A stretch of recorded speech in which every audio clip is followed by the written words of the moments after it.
Queensland branch of the AIG welcomes everyone to the RPGeo e-forum series, and this week's e-forum is on geochemistry. We're very pleased to welcome Doctors Heidi Pass, Mike Whitbread and Mark Pirlo, and yours truly as host. On to today's forum. As mentioned, it's on geochemistry, and we have Doctors Heidi Pass, Mike Whitbread and Mark Pirlo. Heidi's career has taken her from the Arctic to the Outback and last year to Antarctica, so she's been to both ends of the globe and everything in between. Has worked in a variety of roles as a consultant, researcher, contractor and industry geologist. She loves learning about the Earth and unravelling its secrets through geochemistry for close to 20 years. She completed her double major in geology and chemistry in the University of Victoria in Canada and graduated from Codes with a PhD in economic geology. Currently, Heidi uses her deposit knowledge and natural curiosity to unravel meaningful geochemical signatures in the search for gold with Goldfields Australia as their chief geochemist. Mike was a little reluctant to send me anything, so I've made it up from his LinkedIn profile, which is very sparse. But he's a geochemist with 25 years in exploration and mining industry as a consultant and with diversified global majors. He completed his undergraduate at UQ and completed his PhD in the University of Canberra, so we'll speak slowly for him. He seeks to raise the level of geochemical expertise in the mining industry and specialises in exploration geochemistry, lithogeochem, QA/QC, phase-specific assaying, geometallurgical applications of geochemistry, which is a mouthful, and applied data science. And finally, on to Mark Pirlo. Mark is a geochemist with a background in hydrogeochemistry and regulatory geoscience. He completed his PhD at Macquarie University and spent several years in R&D working for providers such as CSIRO and two CRC research centres, as well as University Institute and an embedded researcher at a major gold mine in Western Australia. Outside of R&D, he has worked as the exploration geochemist for a major gold miner and explorer. However, the majority of his professional career has focused on developing an independent consulting business focused on exploration geochemistry. He currently works for a commercial geochemical laboratory, which I will name as ALS, one of our great sponsors, and is keen to promote geochemical methods and options that allow explorers to get deeper into insights into and greater value from samples. I'll also launch a poll for you all to participate in, just so we have an idea how we should continue running these and what time suits people best. So please fill that out whenever you're free. So on to the show. We'll start with careers in geochemistry. And I'll throw this first one off to Heidi. Do you have career advice for early career explorers with an aptitude for geochemistry? Yeah, okay. A good question to start off with. First of all, just a big thanks for organizing this and for the invitation. And it's fantastic to see so many people online for geochemistry chit chat. In regards to early career advice, I guess there's sort of general advice, and then there's also geochemistry. The applied geochemistry, it can be a bit tricky, I guess, getting the knowledge and able to know what to do with all the different elements in the periodic table. It's not taught at university typically, aside from some master's courses here and there. So my advice would be, if you think that you're interested in it, take some of the courses that are being offered either by the AIG or other professional associations, and just really dip your toe in and see if it's for you. I guess that kind of rolls in with some general career advice. Upon, I guess, reflection of my own career, I think I've been driven by asking myself repeatedly, what do I like doing? What am I good at? And what is the opportunity at hand? So if you're not actually interested in geochemistry, as it turns out, in the applications that we use it for, then chances are you're not going to take it up and continue going far. So if you've taken a course, you think it's for you, then I would suggest having a conversation with your supervisor or your line manager and just seeing if you can take on a project at work and potentially get some mentoring or work alongside an industry expert or consultant that your company might be willing to hire to take on a project. So get some mentoring in that area. And that would be how I would start out. I started working with IO Global and learn hands-on project by project from some geologists that knew a lot more than I did about how to do applied geochemistry for exploration. So I think it is very much a learning on the job at this stage, given that the university education for that is not abundant. Thanks, Heidi. Mike, have you got anything to add? Yeah, I guess, there's many different strands of geochemistry, and we just talked to, applied, industrial geochemistry, if you want to call it that. Yeah. It's usually a bit like a Sith Lord apprentice thing that normally you cozy up to someone who knows a lot more and you learn from them. And I started my geochemistry career after spending a few years as an exploration geologist, and before joining IO effectively and learning from Dave Laurie and the guys there. But I think, understanding your rocks and your minerals and your geological processes before you become an applied geochemist is a very handy thing, because you need to be able to communicate in the same language as the people who are effectively your customers.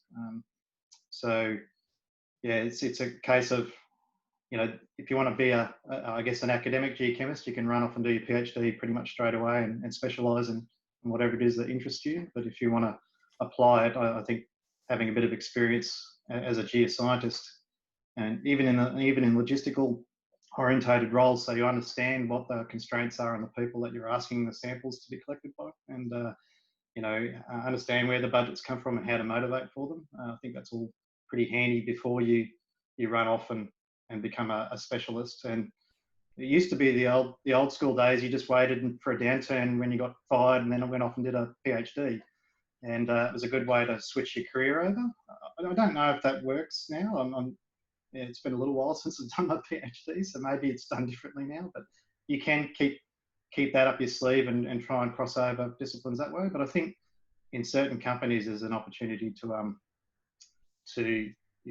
develop your role sort of sideways and eventually specialise, certainly in the larger companies.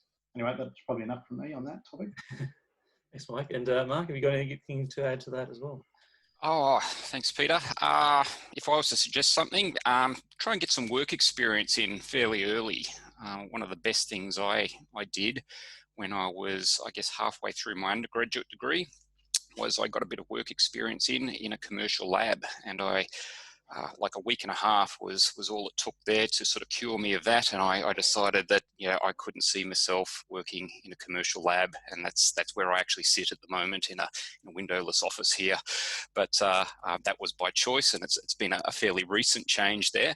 But work experience is important. It doesn't have to be a long period of work experience, but you should ideally try and dip your toes into a couple of the different aspects of geochemistry. Commercial laboratory is one of them, and I think it really does help if you get some exposure to commercial laboratory operations and how samples are treated and how data is generated for geochemists to then go and interpret. Generic field skills never really go out of fashion. So if you can get even a week or two just going out and doing sort of green fields exploration type work, collecting some soils, collecting some rock chip samples, a little bit of time in a core shed. If you can get some exposure to a mine site while you're still at university or studying, I think that will put you in very good stead. I think Mike touched on it a little bit there. I've noticed there's been a trend for people to go on to higher degrees, and so you can't get it through your head that you can just do a 3-year university degree and that will set you up for life. It's worked well for some people. However, today I think you'd be struggling a little bit if you didn't at least come out with an honours degree. So you need to sort of factor that in, and that was one of the things I found a little bit strange. I thought I'd be at university for 3 years in and out earning some bucks, and it was like 8 years before I left university, but it doesn't need to be that long. Thank you. Mark, while I've got you there, I'll start with you. Any technical advice for mid to late career explorers who might not have followed developments in geochemistry?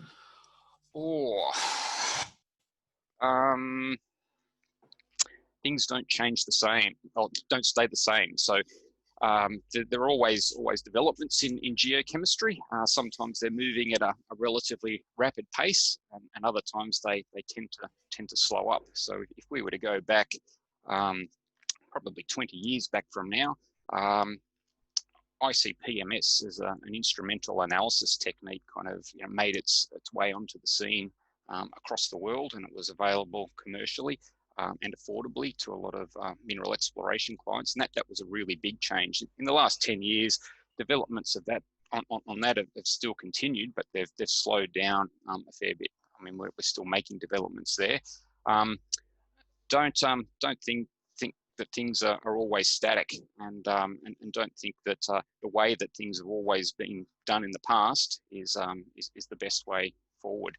I've noticed, at least in my experience, and it's probably a very, very biased experience, that the use of things like orientation surveys and orientation studies in mineral exploration has kind of fallen out of fashion. And I know that's not because we know everything. People just get a little bit comfortable with consistency, and if we've always done -80 mesh with an Aquarija digest, hell, that's what we should continue to do. And that's probably not the right attitude. I think you're exposing yourself to missing out on some good information there, which you can pick up by just going back to some basics and doing orientation type work in your particular field area where you're exploring. And just, I don't know, get along to AIG type events and learn about new developments and happenings. Absolutely. Heidi, have you got anything to add to that?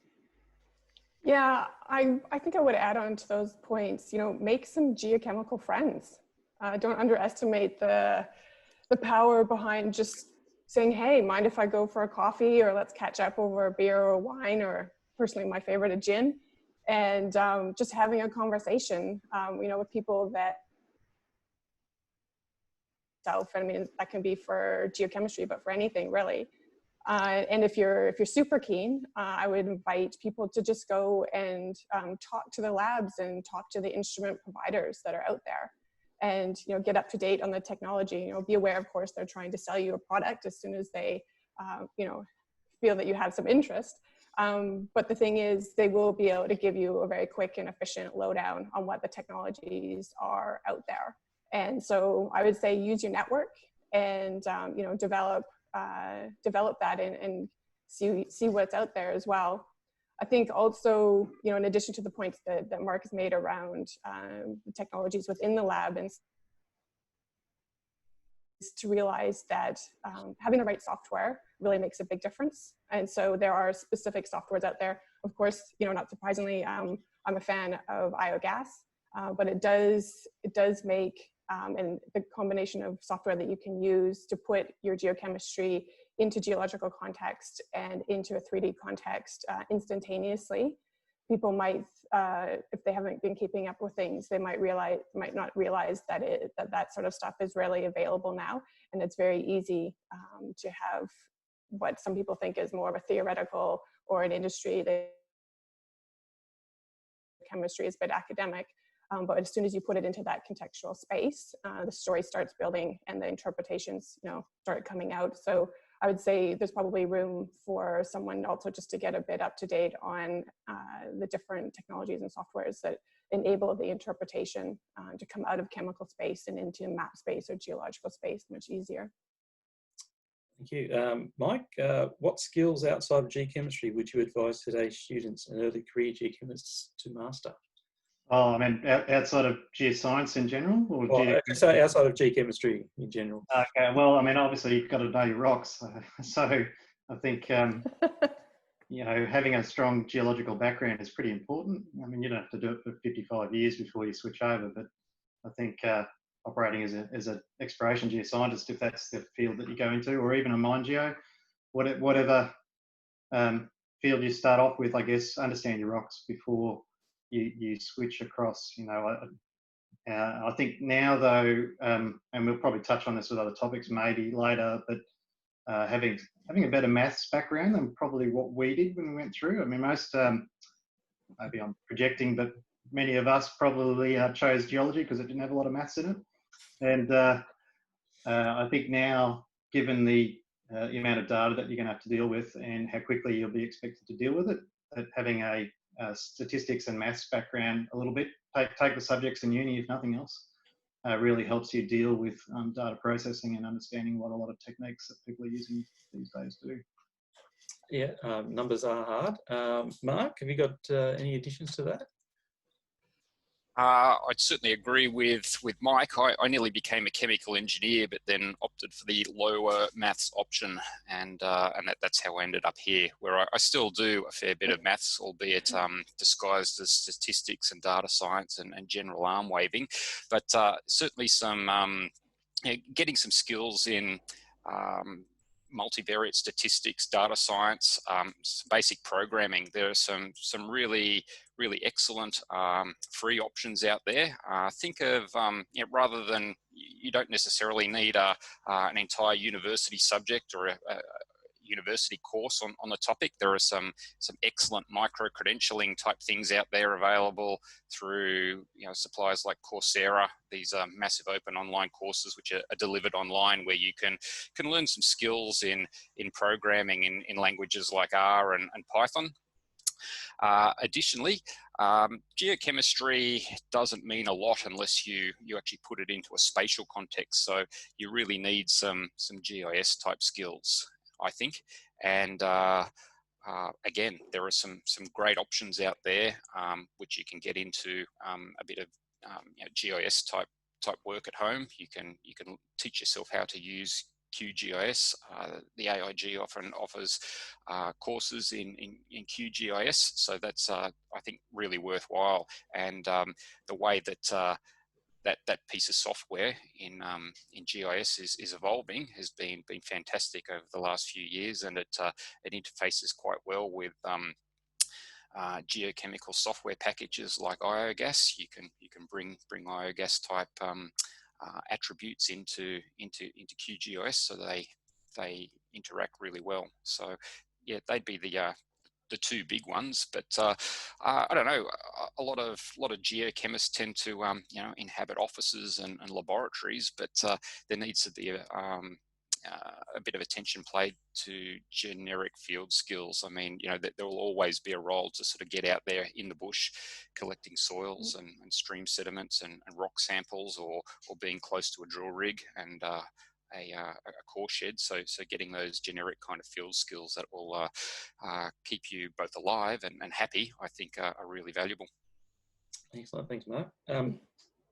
Heidi, have you got any other skills you think others need to learn? I think I'll take a broad step outside of geochemistry and just say that I think communication skills are really important, especially for scientists, because it's probably not our typical focus in university, and how to have difficult conversations with people, because those are going to come up. So your relationships and how you effectively build and maintain your relationship and how you navigate difficult situations will greatly impact one's career, and if one does it well or not, as the case may be. I think get training and practice how to be a leader versus a manager. Change can come from anyone, anywhere, and it's never too early to develop your leadership skills. And again, this will allow people to have a greater, the greatest positive impact they can in their circle of influence. So I think that as people they move up the T, as it were, that there's this expectation, but not necessarily the training that goes along with how to lead people and how to effectively communicate the science that we're generating. So what I found is that, at least half of my job now is actually about communicating the science as opposed to just making deliverables. Because if people don't understand, then it just goes to collect dust in the corner, and they don't use what's being produced. And I think there's also a lot of space for data mining and exploratory data analysis. That's the way of the future. And those all kind of fall under the AI ML topic, which I think you probably want to get into as well. But I think that careers are going to expand, or roles are going to expand, and that we're all going to have to become data scientists to greater or lesser degrees. Thank you, Heidi. Well, absolutely. Continuing on that theme, and without wanting to get into company-specific tools or directions.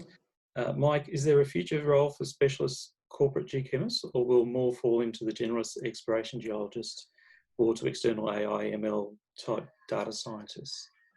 Well, depends whether you catch me on a good day or a bad day, Peter. Look, Thursday. That's Thursday, so I can see the weekend. So yeah, it's all good. The future looks great. No, look, I think the problem we have with specialists sitting inside organisations is that there aren't really enough of us to go around. And I'm fortunate enough to be in a company where we have more than a handful of geochemists, and so we can feed off each other, and also we have enough influence to train the next generation of geoscientists to have geochemical skills. But I think going forward, what does it look like? I think we have to hybridise a bit more. Geochemists traditionally have been what I call the old school data scientists, where we use classical statistical multivariate methods, and in some ways that's an excellent training base for what we need to do going forward. I don't think we all have to be the programmers, be experts in that machine learning or data science field, but we certainly need to be able to talk to those people and understand what it is that they're doing to their data. And I think that'll become a key part of it. The geochemist's role is around guiding the interpretation and making sensible choices. And this all assumes, of course, that you've got the sampling and analysis right beforehand, right? So I'll let one of the other two have a crack at that one. But yeah, if we're getting to the end where you're looking at data, I think traditional geochemists may change their name a little bit, and it might also help with the understanding of what we actually do from our colleagues too, if we don't have a different name, because sometimes I think that actually inhibits people's understanding. They see specialist roles and they kind of think it's all hard and it's something different, whereas it's actually just from my perspective, I'm just a geologist who leans more heavily in one direction than the other. So I guess that's my 2 cents. Heidi, can you have anything to add to that? Yeah, sure. I think that there's always be a role for specialist and generalist. But as I said before, as technology evolves, so will our roles also have to develop and evolve. It does seem that, at least in the geochemistry space, the corporate specialist roles, they seem to be getting more rare as time goes by. But I think that this is probably influenced by industry company trends more than data per se, such as or how we use data. And a company needs to have a certain portfolio and a certain demand and resources in order to have a specialist or a team of specialists. So I think also that, as I mentioned, I think the boundary between any sort of scientist and a data wrangler, if you will to continue to blur. And we already asked geologists, they need to be amateur geophysicists and amateur structural geos and amateur geochemists. But I think that there will be a component in there around how to deal with really big data sets. As the industry, I think, is just starting to dip its toe into what is really truly big data. I don't think we've actually got there yet. So I think that I think we'll see an expansion. Or I'd like to see personally, another edition of a data wrangler come and work with the specialists and with the geologists to get the most out of the enormous volumes of data that are going to be coming our way with things like scanning technologies and things like that. So I think though always specialists will always be around, and so will the generalists. We need each other as a team. Absolutely. Well, we'll keep it going. We're going pretty well with time, but I'll keep it snappy. Apart from the lure of drinking cheap cast wine out of a chipped enamel cut by a campfire, Mark, why did you choose mineral exploration over other disciplines in geochemistry? I guess at high school, I always liked chemistry, Peter. And as I said before, I was toying with the idea of becoming a chemical engineer or an industrial chemist. Some work experience, in some ways cured me of that. I did an open day at a university, and I didn't really like, couldn't see myself moving into the sort of chemical engineering department. I liked geography at high school, and I wanted something that would potentially blend the two disciplines together. And so I actually found a dedicated geochemistry undergraduate course at my university, and it was focused on environmental geochemistry. And I did that for 3 years and really enjoyed that. Initially, my main interest was in analytical chemistry and the chemistry side of things. But as I learnt more about earth sciences, mainly soils and geomorphology to start with, and I picked up the harder rock geology aspects of geochemistry sort of later on in my career. I tended to sort of focus more of my interest on the world of exploration geochemistry. You could get outside of contaminated mine sites and get into kind of untouched greenfields type areas, and I was always a little bit, in some ways conflicted there. I mean, we've gone from someone who was trying to sort of help clean up sites into finding new sites for putting big holes and stuff in the ground. But I think having that environmental geochemistry background there, the continuum between that and exploration geochemistry just made a lot of sense to me. And whether contaminants are being spread in the environment as a contaminant, or they're a pathfinder element going out, which exploration geochemists can detect in soils and rock samples, it was all interesting for me. So that's why I got out there. I really liked the field component of things, and unfortunately I don't get to do too much of that these days. But I still live in hope, and I can get out to a few core sheds and a few sites from time to time. Fantastic. And for yourself, Heidi?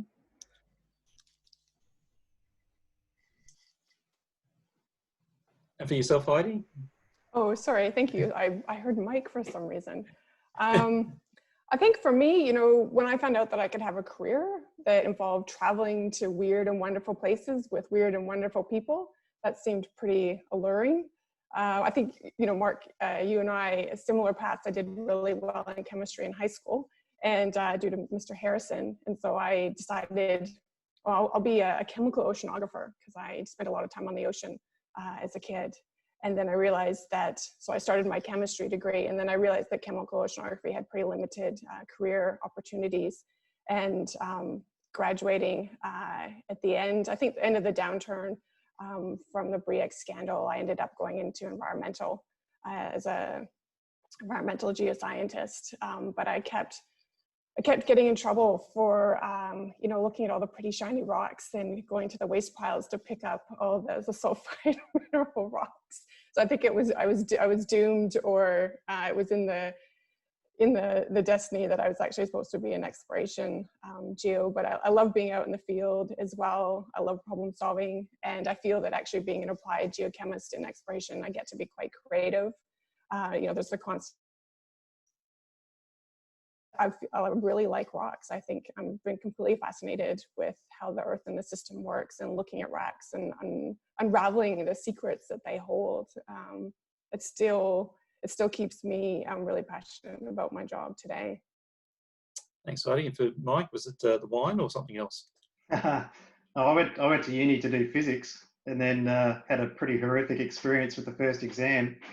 And fortunately, had taken a geology subject with my spare slot, and someone showed me some mica, and I went, that is amazing, and that's why I'm a geologist, because of biotype. So yeah, I didn't put a lot of thought into it. I just sort of fell into it, and once you get into the industry, I was fortunate to be in a mid-sized company when I first joined, and I got to see both the mining and the exploration sides. And if you like that detective type feeling of trying to hunt something down and find it, and the elusive, the elusive quarry, and that's exploration, and that's why I've stayed in that game more or less over the years. So there you go. Excellent. I can vouch for the falling into it accent. We'll move on to some of the tools. And Mike, you were there, so I'll keep on with you. Are there any traps for new players using their geochemical data? Oh God, how long have you got? 5 minutes tops. Make that 2 minutes. I guess the I guess the thing that many people in this industry struggle with is, you know, if we just confine it to surface geochemistry, for example, is working out what's going to work for the process that you're trying to map.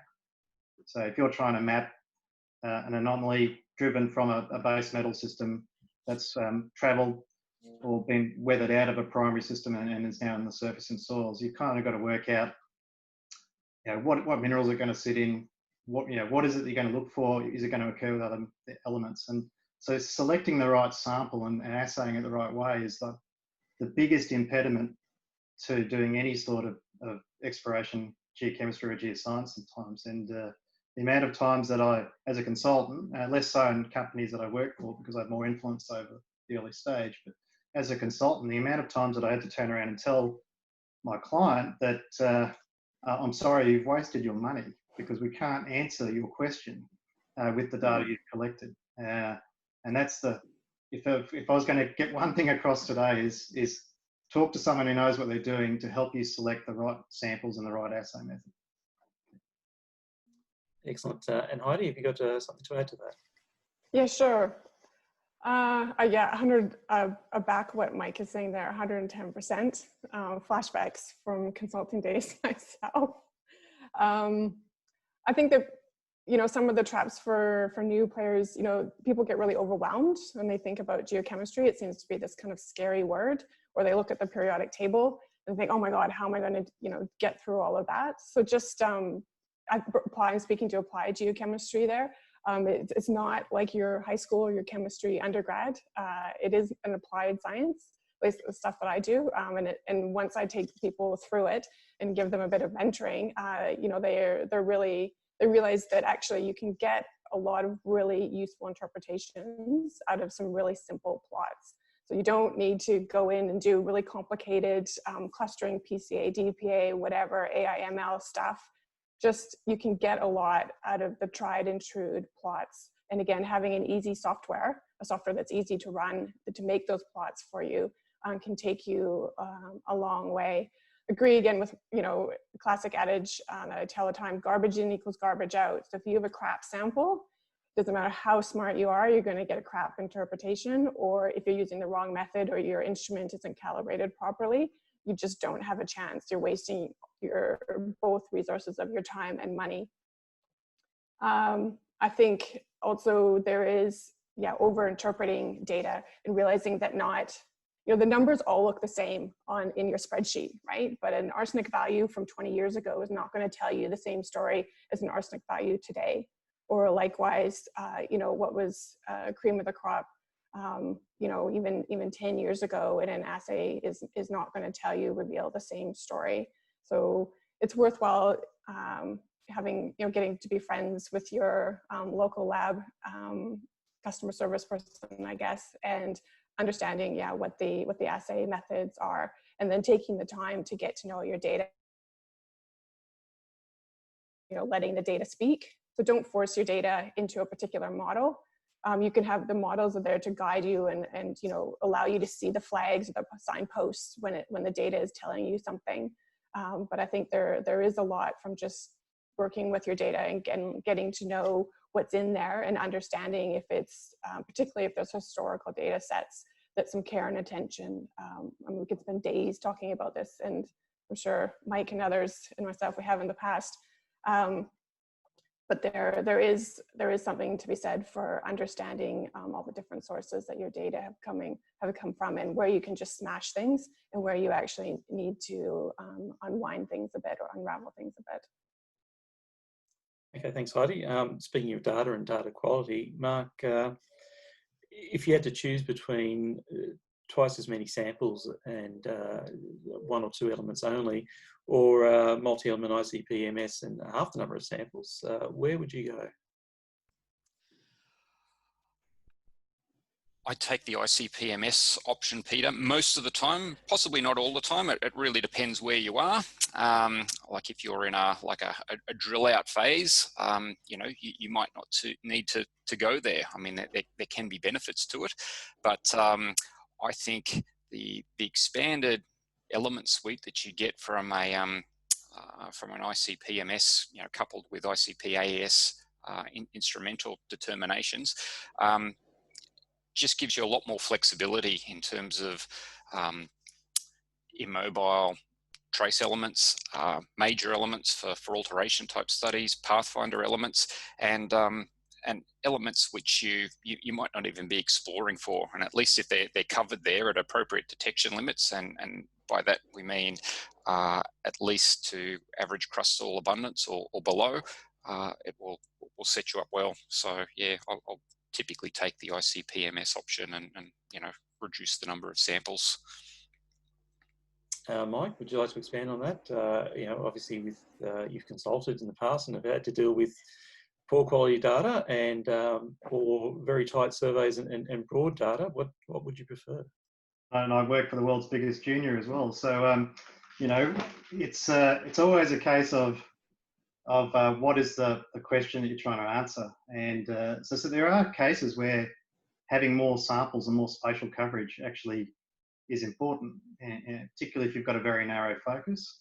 But if you don't have the data spread in terms of elements, you're not allowing yourself for that sagacious serendipity, if we want to call it that, to allow you to trip over something you weren't looking for, which happens an awful lot. People usually find deposits for the wrong reasons. And so if you limit your assay suite to what you think you want, you don't allow yourself that chance, that roll of the dice. And then I think actually when you get to an advanced stage on a prospect, having multi-element data is essential then, actually. I think that in the past, what normally happens is the exploration arm would do the bare minimum to get it to the point where they can chuck it over the fence to the development arm of the company. That's not the case, I think, anymore. I think now people have to collect data very early on to cover closure aspects, let alone other parts. So the more consistent the suite, the more extensive the suite, you set yourself up for all sorts of geo-environmental resource, all sorts of applications that you won't think of as the exploration geo. So just collect the data. My advice to anyone trying to plan a hole is to plan it with assays. Plan your budget to include your assays and don't cut the assays. Definitely. Cut the hole, not the assays. You can compromise on sample size. You can ensure that you still cover all your holes at a decent quality. So there are compromises you can make, but don't leave gaps in your data. The amount of times that companies I've worked with have gone back to old holes and assayed them and found things that people had literally drilled but not assayed is astonishing. So think about it that way. Yeah, and Heidi, your current company is obviously operating in the Eastern Goldfields, where it's synonymous for assaying for gold only, not goldfields, but historically. Where would you sit on this? Yes, we do. And I guess just for crystal clarity, my personal opinion, not myself representing Goldfields today, is that my personal professional opinion is that if all is the same and push comes to shove, I will take a higher quality assay over more samples. And I guess like my colleagues here, is simply because I can do so much more with that. So not only can I tell you, say, what the economic elements are, but I can tell you what the lithogeochemistry is. I can tell you what the alteration is. I can tell you, give you some ideas for vectoring and targeting, as well as potentially geomet or environmental issues later on. So the value that you get out of that dollar spent is so much more if I go with an ICPMS, which is we're saying here is a package that has the elements that we would need to get several interpretations out, as well as several meaningful interpretations, so that the detection limits are within a range that allow us to make more meaningful interpretations. So that would always be my choice, is to be able to deliver more with less. Thanks, Heidi. Mark, moving around to you again. What's the most unusual geochemical technique you've come across, and did it have any merit, or did it even work? I don't think it's particularly unusual, Peter, but I had a background in hydrogeochemistry, and a lot of my colleagues always thought that, gee, that was a bit unusual, particularly when you're talking about gold concentrations in groundwater of 1 part per trillion. It didn't excite a lot of other people, but for hydrogeochemists, that could be quite significant. But I don't know, in some ways I think hydrogeochemistry is not quite mainstream, but it's applied out there fairly regularly.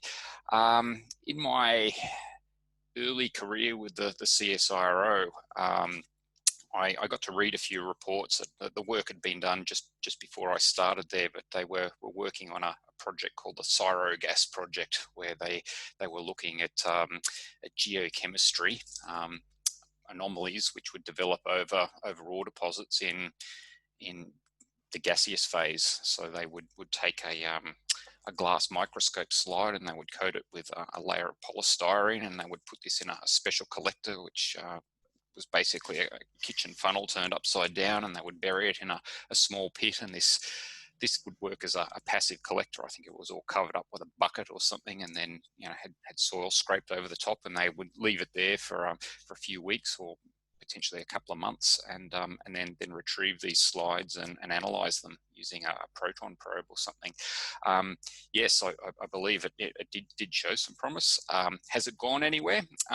Certainly not that technique, but there are numerous commercial laboratories out there. I don't think ALS are really one of them, but there are commercial laboratories which will offer soil gas techniques, and I know that the Gore company that makes Gore-Tex garments, they were offering a technique where you could put in a little piece of Gore-Tex type fabric as a passive collector, and that would be used for geochemistry, and retrieved after it had been collecting in the ground for several weeks or a set period of time, and then analysed. And I think with a lot of things, it can be effective in certain environments, but it's certainly not consistent everywhere. Other than that, it really depends on what you think is weird. Biogeochemistry, again, some people think that's really, really innovative and new, but there are others who apply it fairly regularly.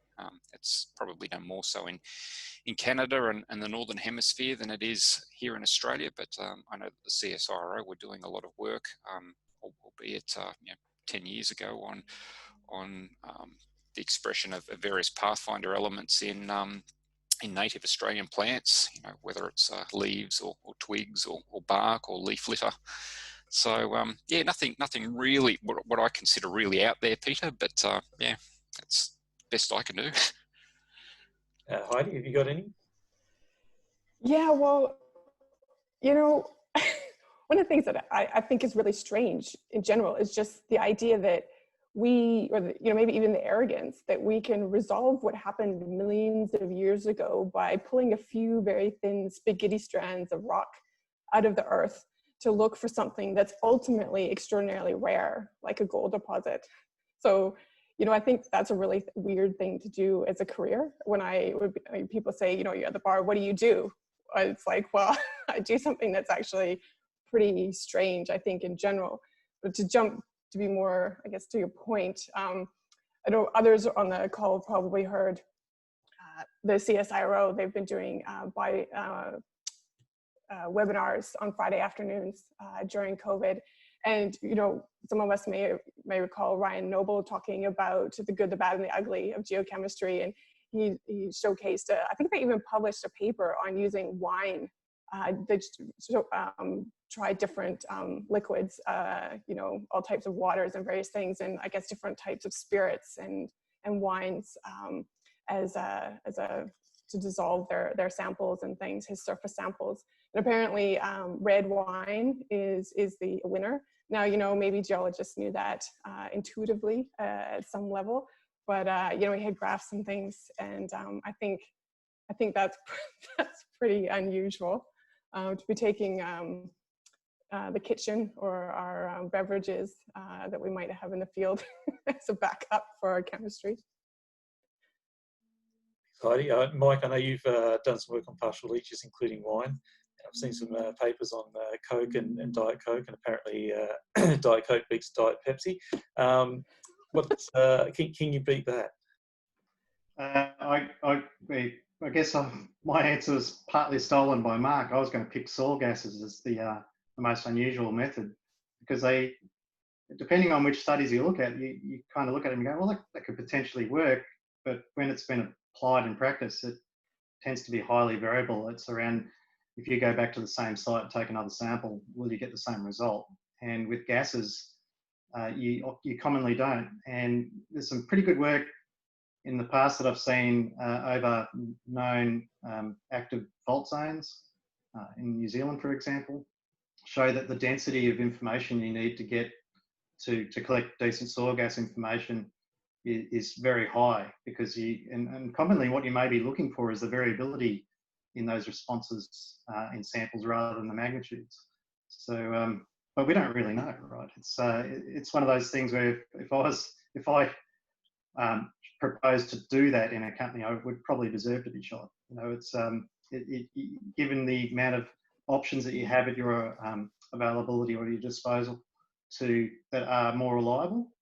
I think soil gas is still out there until people can come up with a robust sampling method and interpretation of that data that applies. Partial leaches are similar actually in many respects. The variability that you get on the same sample site is a key determinant of whether you can use the data. So it's almost sampling theory, really. How reproducible is any assay that you do if you go back out into the field and collect another sample on the same spot? So any method that doesn't meet that, doesn't give you something similar, is something that I regard as weird in terms of application.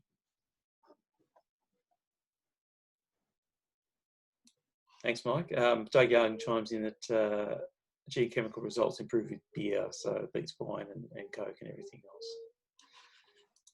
else. So let's talk about where we are at the here and now. What are some of the greatest shortcomings you see in applications of geochemistry, Mark?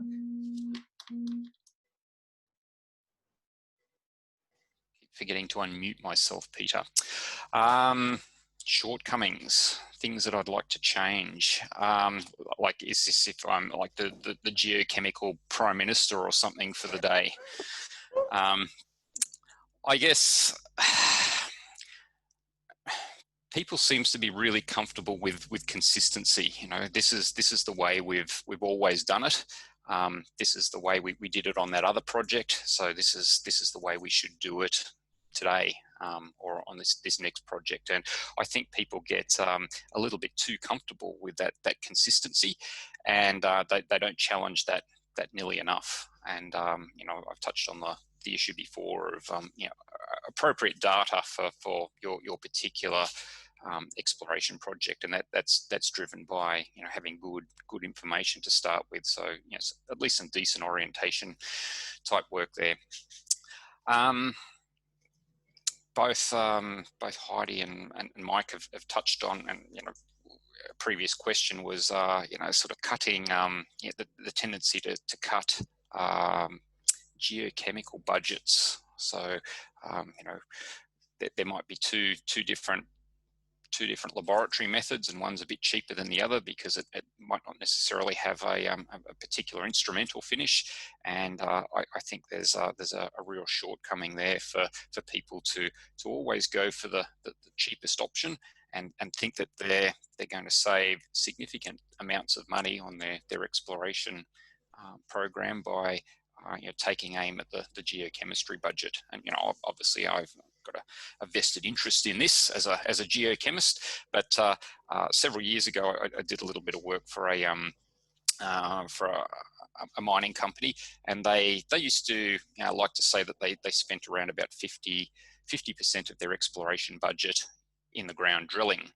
And so the remaining 50% of their exploration budget was spent on things like salaries and travel and what have you. Both geochemistry and geophysics were around about 5% of the total exploration budget. So taking aim at your assaying budget is probably not going to leverage a heap of savings for you if you go that way. So that's another shortcoming.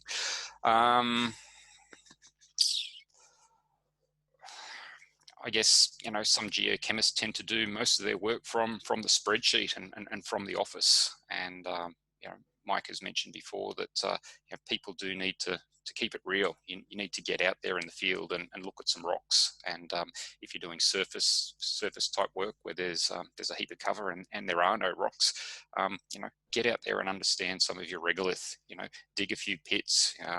If you don't like digging, you use a hand auger and have a look at the material that you're sampling. So there's a tendency for us to you know, retreat to the offices. It's air conditioned or heated in winter, and it's nice and comfortable, and we don't have to get hands dirty, and we can look at spreadsheets of data and you know, bring it into, you know, great packages like IOGAS. But we need to maintain that connection with where the samples come from and what they truly represent. And from a laboratory perspective, when a lot of clients find exactly how much of the sample actually makes its way into the test tube to get dissolved in acid and then to produce those numbers, a lot of people are really blown away by just how small the sample actually is and what it's supposed to represent.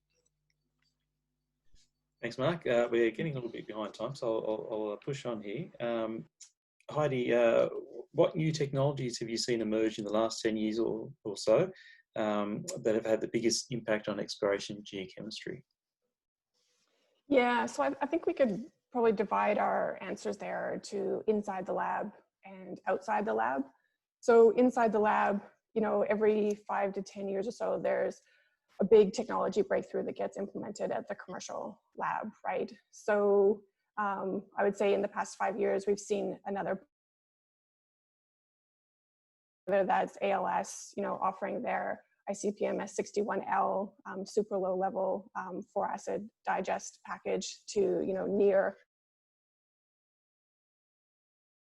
detection limits with their new collision cell technology, or, you know, whether that's BV's doing multi-element package with their laser ablation. I think that we've seen another push or another advancement recently in that area. And of course, that allows us to resolve patterns and more effectively see what the data is trying to tell us. I think outside of the lab, there's a few trends that have been co-evolving, and they are co-evolving now. So that's the movement away from digesting a sample, combined with the movement away from handheld instruments to, let's say, containerized sized instruments. So taking the lab outside of the instruments outside of the lab.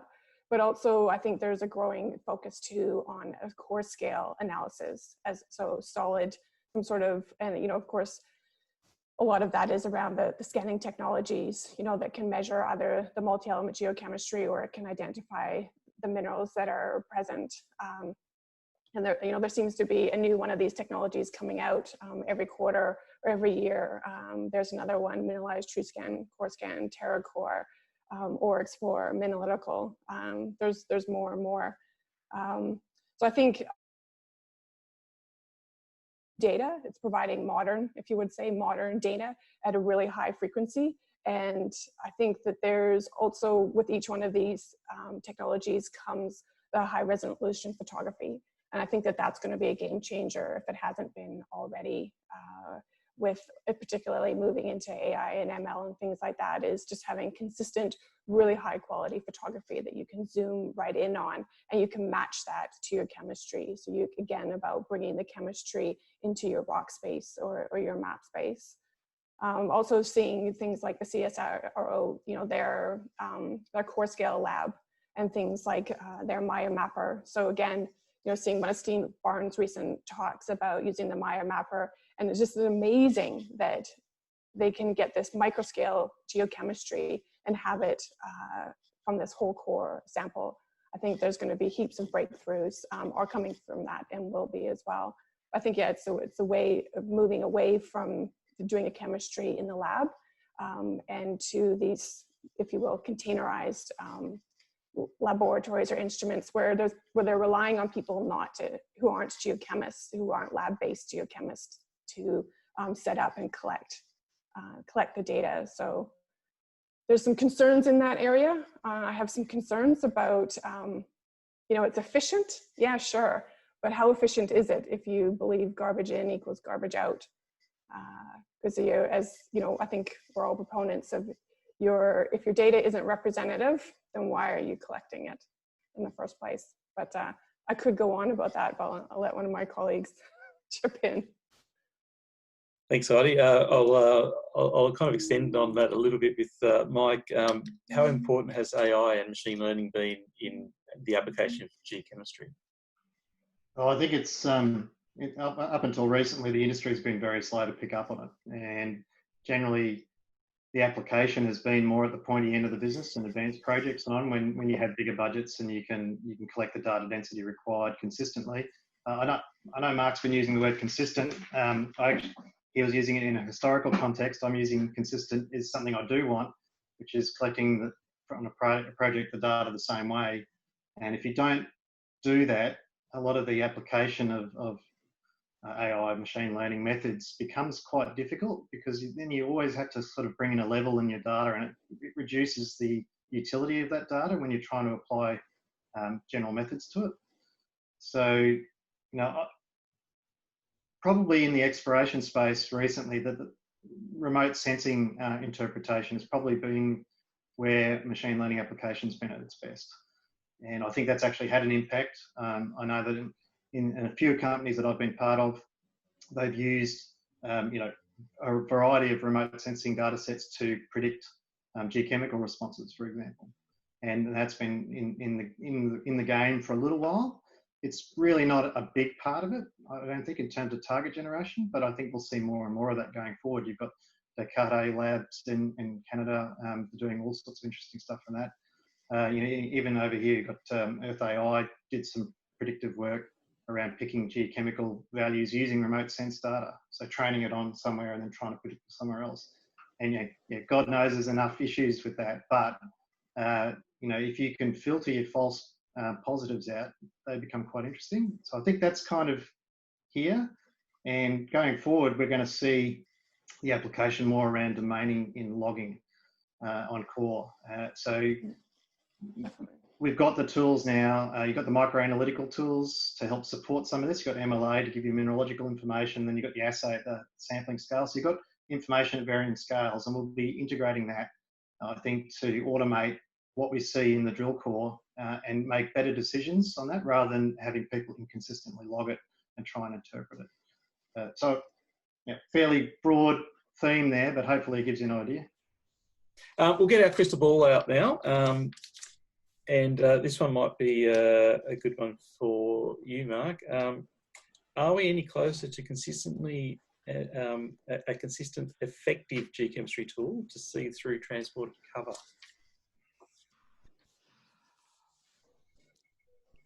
Consistently, no, Peter.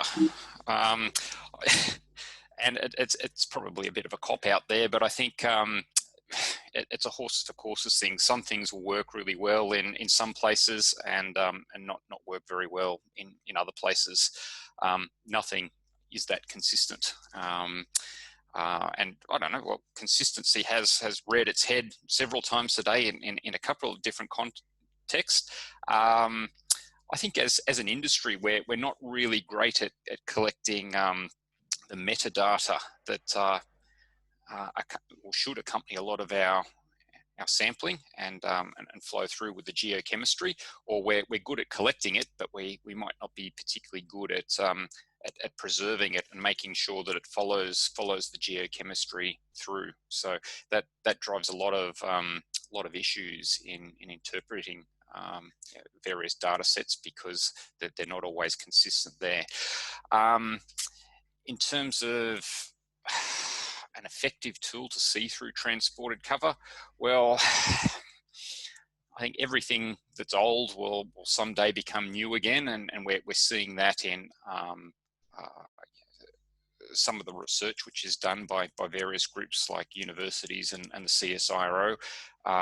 If you were to go back 15 to 20 years ago, there was a big push on partial and selective leaches, and they certainly still have some and a very sizable proportion of people who are really interested in them and will apply them in where they get the opportunity. Others won't touch them at all, mainly due to past bad experiences.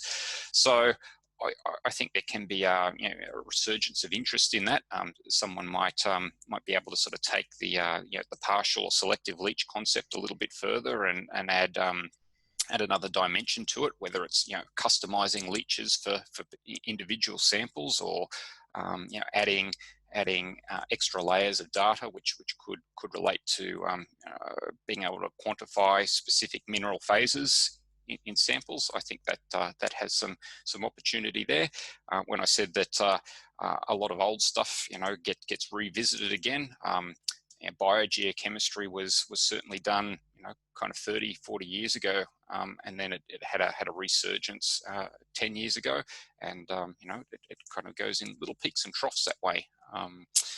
Looking at different size fractions is another example. But in terms of finding that silver bullet that will consistently allow us to see to at least a certain depth through transported cover, no, I don't think we'll ever get there. But we always need to keep trying different things, because some things will work better than others. Thanks, Mark. And just before we get to the punters, for Heidi here, what do you see will be the future in terms of in-field geoanalysis, say in the next 10 years?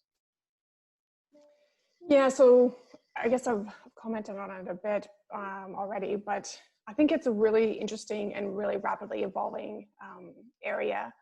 So, the idea of moving to these little micro labs that potentially will be in hubs or out on mine sites and things like that. So I guess what I might take the liberty of slightly changing your question there and saying what I hope to see in the 10 years is actually an uptick about the bridges that are the links that we need to actually really make the most of this technology. So the links between, it seems like all these new technologies, they've obviously focused on the technology, but they haven't necessarily focused on how is the average geo going to integrate this into their workflow. So there's a gap right now in the links between generating all this data and the new technology, but the user interface. And coming up with an online viewer is not my idea of a really effective user interface. I think that it's sort of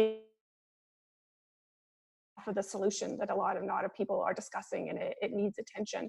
There's some work being done at UWA and CSIRO, but there's it's still going to be the same old thing that I saw for years with consulting, is that companies are just going to be collecting data because it's really easy to collect data, but it's another thing to reliably and consistently turn that data into a meaningful and reliable decision-making tool that's quick and easy for your average geo out on site or out on an exploration program to use. So I hope that someone will seize this opportunity. I feel like we have, I said, a growing number of technologies available, but what I'd really like to see is ways that we can integrate that technology, that volume of data, particularly with an industry that's somewhat reticent to change, as a stereotype, and to really make the most out of the data. That there will probably be some capital investment involved. So I'd like to see that come out in the next 10 years, is making the most out of the data. Okay, thanks, Heidi. We do have one question from the floor. With ever higher resolution, lower detection limits, are we creating anomalies? And are the tried and true methods with the best contrast still the best? This is from Doug Young. I'll leave that to anyone who wants to answer that one. I'll have a go, Peter and Doug. Yes and no. I think selenium, I think, is a really good example. I mean, that's an element which traditionally hasn't been incorporated into a lot of analytical suites, and when it has, a lot of the time it's come back as low detection. Selenium can be an element which is incorporated quite readily into sulfide minerals like pyrite, and if you can see your selenium at low enough concentrations, and also filter out some of the interferences which have traditionally plagued getting decent selenium data, then that could offer you a larger halo around your deposit, larger pathfinder halo, and in the past, it hasn't been available because we haven't had the technologies there. So it is an example of how, you know, driving detection limits down and looking for things in lower and lower concentrations, you know, can potentially give you know, give us an edge. Can I give an example of where people have used selenium in a pyrite halo to you know, find a new deposit? At this stage, no, but you know, we live in hope. Thanks, Mark. We don't have anything else on the floor. So final question. I'll go through each of you. Mark, you must well start your last one there. What is one perception about geochemistry that you would like to change and why?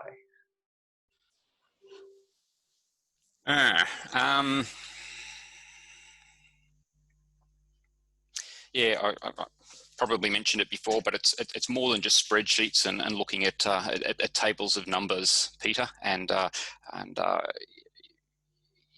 your geochemist should be getting out into the field and looking at their rocks or their surface samples and where the material is actually coming from. So don't just think of your geochemist, your friendly geochemist, as a boffin who you know, is just a number cruncher who's into their multivariate statistics and other things. A lot of us you know, have a bit of experience out in the field as well, and yeah, some more than others know their way around rocks. I mean, I've never been a great kind of rock person, but you know, I'm not bad with the soil. Thanks, Mark. Heidi?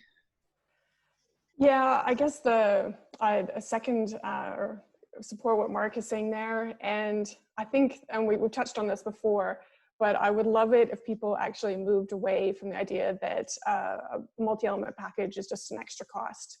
That I feel that people that don't really understand the insight or the value that can be obtained are doing themselves a shortcoming. And at the end of the day, I think that getting a multi-element package is the smartest thing you can do with your core, because it's going to last. That data is going to be the core legacy, and it's the truth serum. It's going to last far beyond and not get as lost or as shoved away as a pulp or some old rotting core in the back of a core farm. It's something that's going to be accessible, and you can keep getting value from decades later after that cost has long been spent.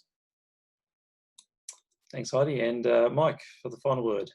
Yeah, look, in many companies I've been involved with in one form or other, there's a perception that geochemistry is just about doing the QC, and that's it. And on the back of that any of their geos can do just as good a job of extracting full value out of that data, and it's just not true. I think what you can do is you can mentor and train some of your geos, to particularly the ones who are actually passionate, or probably only give it to the ones who are passionate about it, and you can get them to get more out of your data. But just to think that you can hand it to your graduate geo and that they're going to give you more than just the high copper numbers is something that I still see, and not necessarily in the old school, 50-year plus experience type guys. It still persists that you just get the answers by pointing someone young at it, but you need the right skill sets, the right support for those people to get value out of the data. Thanks very much, Mike. On behalf of the AIG and all the attendees, I'd like to thank Mark, Heidi and Mike, our friendly geochemists.